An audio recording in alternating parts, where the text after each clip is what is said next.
When you step back and look at everything happening right now, politics, courts, war, tech, money, it all points to the same thing: control. Who has it, who's losing it, and who's trying to take it back. Because this moment we're in isn't random. None of it is. You've got the Supreme Court sitting right now hearing arguments that could fundamentally expand presidential authority. That's not a technical debate, that's a power debate. That's about whether the executive branch can actually govern again or whether it stays trapped in endless bureaucracy, lawsuits, and unelected agencies running the country from the shadows. One of the biggest signals is the court potentially backing Trump's authority to fire the head of the FTC. That matters more than people realize. Independent agencies weren't meant to become permanent power centers, immune from accountability. They were meant to serve the executive, not replace it. If a president can't remove people actively undermining their policy, then elections don't actually mean anything. At the same time, you've got federal judges blocking executive actions, like the pause on wind energy approvals. Again, not about wind, about who decides. Courts stepping in, agencies pushing back, media framing it as chaos when in reality it's a system recalibrating under pressure. This same struggle shows up globally. Look at Ukraine and Russia.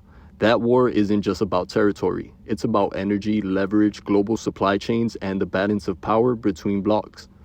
Europe's energy markets are still feeling it. Inflation, instability, dependence, all tied to who controls the resources. Then shift east.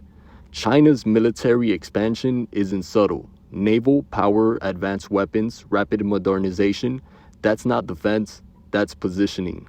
Indo-Pacific dominance is the next major pressure point, and everyone knows it. Trade routes, chip manufacturing, global tech infrastructure, all roads lead there. Which brings us to technology.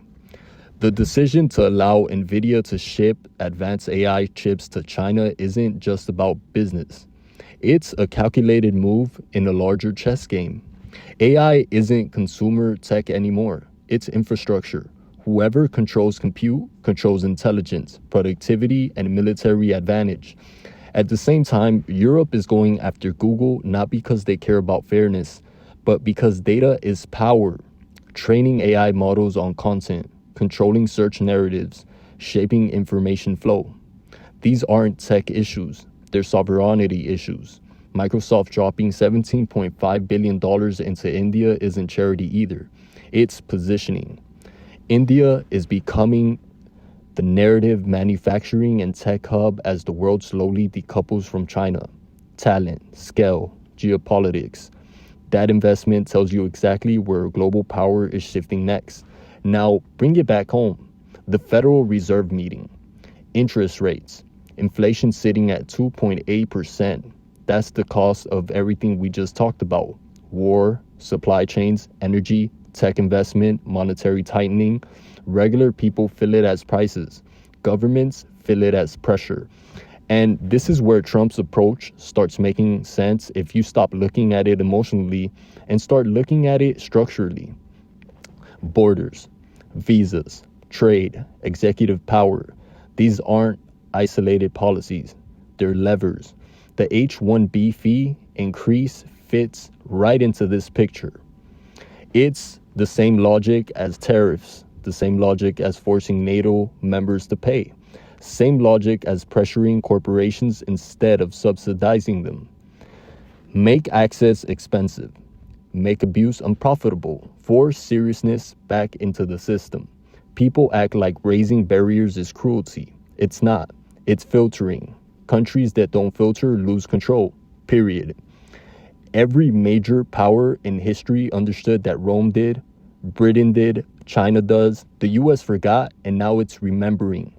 This isn't about hating immigrants. It's about stopping the system from being gamed by corporations, foreign interests, and legal loopholes that hollow out the middle class while everyone pretends it's progress. What's happening right now is a global power realignment.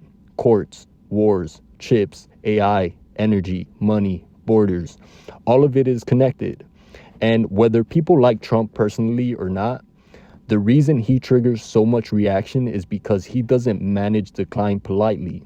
He pushes back. He forces confrontation with realities people would rather avoid. That's why every move becomes a legal battle. That's why every decision becomes a headline.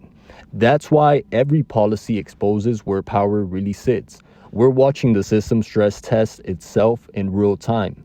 And the people who understand that, who see how immigration, tech, courts, war, and money all tie together, those are the ones who won't be surprised by what comes next. Because this isn't chaos, it's consolidation.